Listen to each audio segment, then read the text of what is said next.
বাড়ছে। আরে পার্শ্ববর্তী দেশ পাকিস্তানে তেলের দাম কত, ইন্ডিয়া তেলের দাম কত, শ্রীলঙ্কায় তেলের দাম কত?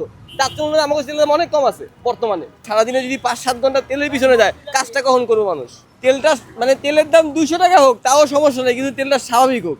কালকে 4টার সময় দাঁড়াইছি, বিকাল রাত্রে 11টার সময় পাম্পের কাছাকাছি আসছি, কইছে তেল নাই, বন্ধ। তারপর 1:30টা পর্যন্ত পাম্পে মানে চিল্লাচিল্লি হাউকাও, তেল দিল না। আজকে আবার দুপুর 12টার সময় দাঁড়াইছি, এখন বাজে কয়টা? এখন পর্যন্ত এই পর্যন্ত আসি, 5টা পার হয়ে গেছে, এই পর্যন্ত আইছি। আর আজকেও যদি পাম্পের কাছাকাছি যায়, যদি কয় যে তেল নাই, তাহলে কি করবো কোন? পাম্পে আগুন ধরাই দিব এবার, শিওর। ভাই বাধা মানে ভাই আজকে মনে করেন, এই দেখেন সারাদিন যদি কোনো একটা চাকরি করি, কেমনে চাকরি করবো আর কেমনে কাজ করবো কোন? সারাদিন লাগে যদি তেল নিতে।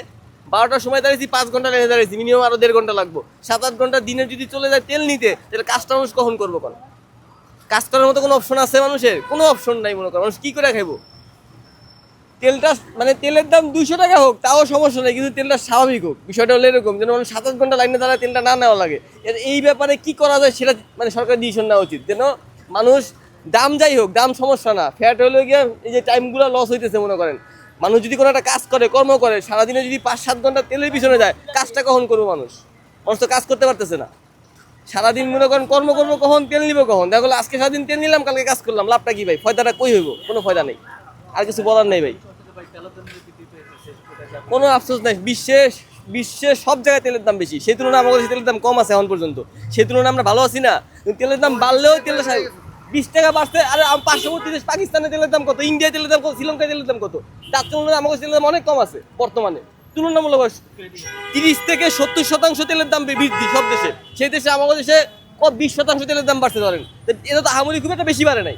তেলের দাম বেশি সমস্যা না, সমস্যা হলো গিয়ে 5-6 ঘন্টা লাইনে দাঁড়ায় তেল নয়, এটা সবচেয়ে বড় সমস্যা ভাই। এই সমস্যাটা কিভাবে সমাধান করা যায়, সেই মানে এই দিক নির্দেশনা কে দিবে, বা এই মানে কিভাবে মানে এই মানে মানুষ 7-8 ঘন্টা লাইনে না দাঁড়ায় তেল পাবে, এই বিষয়টা দেখা দরকার আসলে সবার।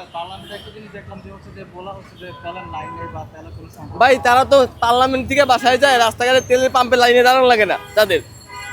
সরকারি গাড়িগুলো তো তেলে তাদের স্লিপ আছে, নির্দিষ্ট পরিমাণে তারা তেল পায়। কোনো সরকারি গাড়ি বা কোনো এমপি মন্ত্রী কি লাইনে দাঁড়ায় তেল নেয়? দেখছেন আপনারা এখন পর্যন্ত?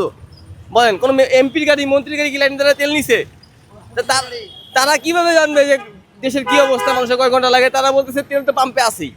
তেল তো পাম্পে আছেই, কিন্তু তেল নিতে কতক্ষণ লাগে সেটা তো তারা জানে না। তারপরে তারা ভিআইপি সিরিয়ালে তেল নিয়ে চলে যায়, কিন্তু নন ভিআইপি যারা আছি আমরা, মনে করেন সাধারণ মানুষ, তাদের অবস্থা কি সেটা তো তারা জানে না। আপনি যান পাম্পে, দেখবেন ভিআইপি লাইনে তেল নিয়ে চলে যেতেছে, তাদের পাস আছে, ভিআইপি পাস। আমাদের নাই ভাই, কিচ্ছু করার নাই। লাইনে আগাইছে, লাইনে আগাই।